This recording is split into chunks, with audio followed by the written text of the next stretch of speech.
Iran has warned that the United States will pay the price following the deadly strike on Qeshm Island, signaling that Tehran may be preparing a strong response. Tehran has accused the United States of deliberately targeting civilian homes during the strike, further escalating the war of words between the two sides. A top aide to Mujtaba Khamenei has described the Qeshm strike as a terrorist attack, sharply condemning the operation and its reported impact. With tensions now soaring, Iran has vowed that the United States will face consequences, but what form could that response take? Iran's parliament speaker strongly condemned a reported US airstrike on Qeshm Island, calling it a serious escalation and expressing strong criticism over the alleged military action. Mohammad Bagher Ghalibaf accused the United States of targeting residential homes in the Char Tangu area, saying that the strike put civilian lives and local communities at significant risk. He described the reported strike as a continuation of what he called US atrocities against Iran, claiming it reflected an ongoing pattern of hostile actions directed at the country. In a post on X, Ghalibaf said the United States soils its hands with a new crime every day, using the statement to sharply criticize Washington's actions and reiterate his condemnation of the reported attack.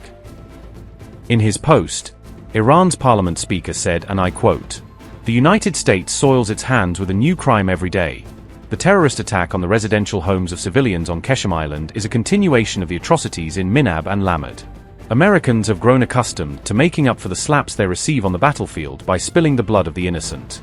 They will pay the price." Unquote. Iran's parliament speaker linked the US strike to earlier incidents in Minab and Lamad, suggesting that the latest development was part of a broader series of confrontations between the two countries. Ghalibaf claimed that the United States attempts to compensate for what he described as battlefield slaps by targeting civilians, accusing Washington of shifting its focus toward non-military targets. The Iranian official warned that the United States will pay the price for its actions, delivering a strong statement that indicated further consequences could follow from the reported strike. Iran said such attacks demonstrate what it called the terrorist nature of US actions, arguing that these incidents reflect a pattern of aggression against Iranian interests and civilians.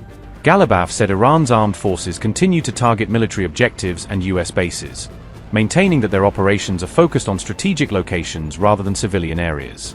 Iran claimed that the United States had turned to attacks on civilians after facing battlefield setbacks, alleging that military difficulties led Washington to adopt a different approach.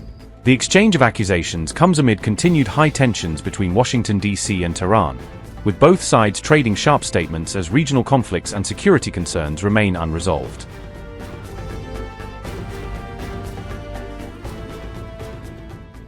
Iran's Qeshm Island Central Headquarters chief issued a sharp warning to the United States on July 30th, escalating Tehran's rhetoric amid continuing regional tensions. Major General Ali Abdullahi claimed US forces have now realized that coffins are part of their equipment, describing it as the new reality facing American troops in the region. Major General Ali Abdullahi said, and I quote, "The Americans and their mercenaries have today realized deep in their souls that their coffins are part of their equipment in the region." Unquote. The commander said the remark reflects what he described as the harsh reality now confronting US forces operating across the strategically vital Gulf region. The Qeshm Island Central Headquarters chief also repeated a statement previously attributed to Iran's late supreme leader while reinforcing Tehran's military posture. Major General Ali Abdullahi declared that the era of strike and escape has ended, repeating the warning during remarks carried by Press TV. Abdullahi warned that any future miscalculation by the United States would invite severe consequences and a forceful military response from Iran.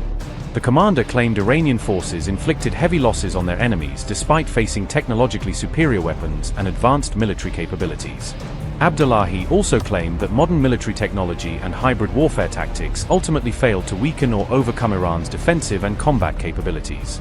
Iran said its armed forces remain fully prepared to respond immediately and decisively to any threat directed against the country's sovereignty or territorial integrity.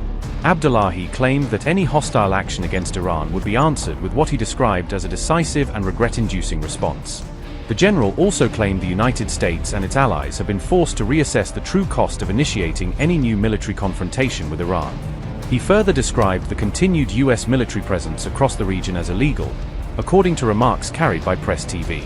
Iran maintained that the continued deployment of American forces in the region only increases the strategic and military costs for what it called aggressors.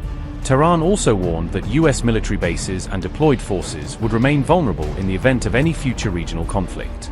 The latest warning comes as tensions across the Middle East remain high following months of conflict, military exchanges, and continued regional instability. After meeting Netanyahu, President Trump orders a fresh wave of military strikes on Iranian targets. Donald Trump ordered U.S. Central Command to launch fresh airstrikes on Iran, escalating the confrontation and raising questions about what could come next in the ongoing conflict. U.S. Central Command statement read, and I quote, U.S. forces began launching strikes against Iran at 8 p.m. Eastern Time today. The strikes are a powerful response to yesterday's attempted Iranian attacks on U.S. forces based in the Middle East, unquote. The CENTCOM statement further read, and I quote, at 10 p.m. Eastern Time on July 29th, U.S. Central Command forces successfully completed a heavy wave of strikes against Iran in response to yesterday's attempted missile attacks on U.S. forces.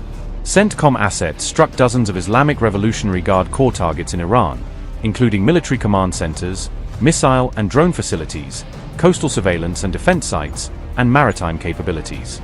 The strikes aim to further diminish threats posed by Iran and its proxies to American forces, commercial shipping, and neighboring Gulf countries. On July 28th, IRGC forces launched multiple ballistic missiles from Iran in an attempted surprise attack on U.S. forces based in the Middle East. All Iranian missiles were successfully intercepted.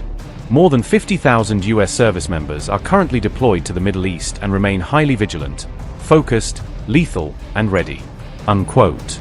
3 explosions were reported on Qeshm Island, according to Iran's Tasnim News, raising fresh questions about the extent of damage caused by U.S. strikes. U.S. strikes reportedly targeted locations in Al-Bardan, located in Iran's Khuzestan province, as military pressure continues to build across key areas. Additional U.S. missile strikes were also reported near Avaz, Shadgan, and Avandkana, expanding the list of locations affected in the latest wave of attacks. Although, an Iranian official did not provide details on possible casualties, leaving the extent of the damage and human impact unclear. This comes as Donald Trump's warning against Iran appears to have turned into the latest series of strikes, marking another major development in the growing confrontation. Washington says it's now America's turn to respond as tensions with Tehran spiral once again. On the attack, the drone attack on the LNG tanker off of Egypt, what can you tell us about that, and is there any indication it's Iran-related? Does it represent a wide I'll give you a report. I've been briefed.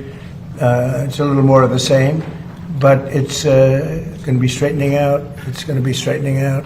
In the meantime, we're going to be hitting them very hard, because it's our turn to hit them. They know it's coming. They're asking us not to do it, but they tried shooting it last night. So we had 5 rockets shot going 8,500 miles an hour, and all 5 rockets were knocked down to the ground. But they nevertheless took a shot, so it's our turn. And we'll see if we get there with an agreement at some point, but we're going to hit them very hard.